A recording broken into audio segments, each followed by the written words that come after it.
Hello दोस्तों, बहुत ही important update लेके आई हूँ आज। 25 अगस्त को ये नोटिफिकेशन हमें आया था कि जो एमएसबीटी है, महाराष्ट्र राज्य तंत्र शिक्षण मंडल, तो उन्होंने एक मीटिंग की हुई थी और मीटिंग में उन्होंने ये डिसाइड किया कि जो भी फेयर एग्ज़ाम्स होने वाली थी, री एग्ज़ाम होने वाली थी, फेयर परीक्षा कहते हैं उसे मराठी में। तो री एग्ज़ाम जो आपके विंटर में होने वाले थे, तो वो विंटर में जो होने वाले एग्ज़ाम हैं वो अभी विंटर में होने की जगह अभी नेक्स्ट मंथ में होने जा रहे हैं। क्यों? क्योंकि क्या होता था कि जब बच्चों को एडमिशन लेनी होती थी तो वो ले नहीं पाते थे, क्योंकि एग्ज़ाम डायरेक्टली विंटर में होती थी। तो अगर कुछ बच्चे ऐसे हैं जो बाय चांस फेल हो गए हैं या फिर कुछ प्रॉब्लम्स की वजह से फेल हो गए हैं, तो वो अभी यहाँ पे अप्लाई कर सकते हैं, री एग्ज़ाम दे सकते हैं। तो इससे क्या होगा कि आपका साल बर्बाद नहीं होगा। सिर्फ सेकेंड ईयर के ही एग्ज़ाम अभी होने वाले हैं, फर्स्ट ईयर के बिल्कुल भी नहीं होने वाले हैं। फर्स्ट ईयर में विंटर में होंगे और नेक्स्ट ईयर समर में आप ट्राई कर सकते हैं। तो सेकंड ईयर के बच्चों के लिए बहुत ही इम्पॉर्टेंट अपडेट है ये। और भी कुछ चीज़ें हम डिस्कस करने वाले हैं, तो आइए जानते हैं कि इस मीटिंग में क्या डिसाइड किया। जो आपकी समर एग्ज़ाम होने वाली थी, समर एग्ज़ाम हुई थी 2022 में, तो उसमें जो भी बच्चे फेल हो गए हैं तो उनकी री एग्ज़ाम के लिए ये मीटिंग रखवाई गई थी। तो उसमें ये जो मीटिंग रखी थी 24 तारीख को, 24 अगस्त को, तो उसमें ये डिसाइड किया गया है कि जो आपकी री एग्ज़ाम होने वाली है उनके एप्लीकेशन कब तक एक्सेप्ट किए जाएंगे। 5 से 7 सितंबर तक ये अब से मतलब एक्सेप्ट किए जाएंगे स्टूडेंट से। और जो कंफर्मेशन है इंस्टीट्यूट लेवल पे वो 8 सितंबर तक होगा। और जो आरबीटी कंफर्मेशन है वो होगा 5 से 9 सितंबर तक। तो उसके बाद में जो आपकी एग्ज़ाम है वो हो जाएगी, ठीक है। तो जो भी आपका आइडेंटिटी कार्ड है या फिर जो आपका सीटिंग चार्ट है वो 13 सितंबर तक आपके हाथों में पहुंच जाएगा। उसके बाद में अगर आप प्रैक्टिकल एग्ज़ाम में फ़ेल हो गए हैं तो वो होगी 15 सितंबर से 17 सितंबर के बीच में।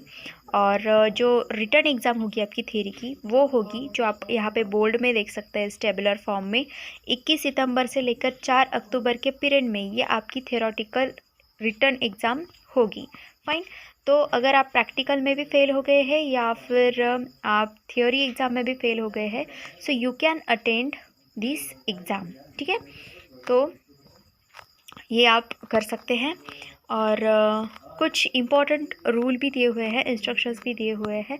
तो उसमें से पहला रूल ये है, ज्या विद्यार्थ्यांनी उन्हाळी परीक्षा 2022 करिता अंतिम सत्र किंवा वर्षातील तसेच त्यांचे असलेले बॅकलॉग विषयांचा परीक्षा अर्ज विभागीय कार्यालयामार्फत निश्चित केला होता, तसेच उन्हाळी परीक्षा 2022चा निकाल असा असेल अशा विद्यार्थ्यांना त्यांच्या अनुत्तीर्ण विषयांकरिताच फेरपरीक्षेची संधि देण्यात येणार आहे। तो पहले इंस्ट्रक्शन में ये लिखा है कि जिन बच्चों का रिज़ल्ट फेल आया है या फिर WFLS या फिर WFLY ऐसा लिखा हुआ आ रहा है, सिर्फ वही बच्चे जिन सब्जेक्ट में वो फेल हो गए हैं उनके लिए री एग्ज़ाम दे सकते हैं, ठीक है। सेकंड इंस्ट्रक्शन ये है की फेरपरीक्षेच्या संधीचा लाभ घेण्यासाठी पात्र विद्यार्थ्यांनी मुद्दा क्रमांक 1मध्ये नमूद परीक्षा अर्ज वेळापत्रकानुसार नियमासह परीक्षा शुल्कासह परीक्षा अर्ज संस्थावरून भरून विभागीय कार्यालयामार्फत निश्चित करणे अनिवार्य राहील। तो यहाँ पे लिखा है कि जो भी हमने अभी अबव पॉइंट डिस्कस किए, तो उसमें दिए गए रूल्स के अनुसार हर एक बच्चे ने जो भी एप्लीकेशन है वो ऑन टाइम सबमिट करने हैं, ठीक है। और थर्ड रूल जो है वो ये है, नियमित उन्हाळी परीक्षा 2022च्या अंतिम सत्र वर्षातील रिअसेसमेंटचा निकाल 7 सप्टेंबर 2022 रोजी जाहीर करण्यात येणार आहे। और थर्ड रूल में ये लिखा हुआ है कि जो भी आपने अभी अभी एग्ज़ाम दी तो उसका जो रिज़ल्ट है रीअसेसमेंट का, अगर आपने रीअसेसमेंट के फॉर्म भरे हुए हैं मतलब रीचेकिंग के, तो उसका जो रिज़ल्ट है वो 7 दिसंबर को आपको पता चल जाएगा। तो अगर आपके असेसमेंट के बाद कुछ सब्जेक्ट्स क्लियर हो गए हैं तो वो सब्जेक्ट आप फिर से री एग्ज़ाम नहीं दे सकते उन सब्जेक्ट के लिए। जो भी बाकी सब्जेक्ट्स हैं तो उसके लिए ही आप री एग्ज़ाम दे सकते हैं। अब आपका जो हॉल टिकट आएगा री एग्ज़ाम का फॉर्म फिलअप करने के बाद, तो उसमें से जो सब्जेक्ट आपने पास किए हैं वो ऑटोमेटिकली डिलीट कर दिए जाएंगे अगर आपने उसके लिए भी फॉर्म भरा है तो। और जो सब्जेक्ट्स आपने क्लियर नहीं किए हैं आफ्टर रीअसेसमेंट, सिर्फ उसका ही टाइम टेबल आपके एग्ज़ाम सीट चार्ट पे वो मेंशन करके आएगा। और जो भी हैंडीकैप स्टूडेंट हैं उनके लिए जो RG10G गाइडलाइन के अनुसार जो भी है फैसिलिटीज़ वो प्रोवाइड की जाएंगी। और एक रूल, बहुत ही इम्पोर्टेंट रूल यहाँ पे उन्होंने मेंशन किया हुआ है रिटन फॉर्म में, माल प्रैक्टिस बिल्कुल भी वो अलाउ नहीं करने वाले हैं इस वक्त। अगर आपको ये री एग्ज़ाम का मौका दिया हुआ है तो बिल्कुल भी कॉपी वगैरह नहीं करना है, आपको कुछ भी माल प्रैक्टिस नहीं करना है। और जो भी आपकी प्रिपरेशन की तैयारी है वो टोटली आपकी जो इंस्टीट्यूट है उसके स्टाफ के ऊपर या फिर उनके जो ट्रस्टी है तो उनका वो कंसर्न रहेगा कि किस तरह से आपको प्रिपेयर करवाना है एग्ज़ाम के लिए।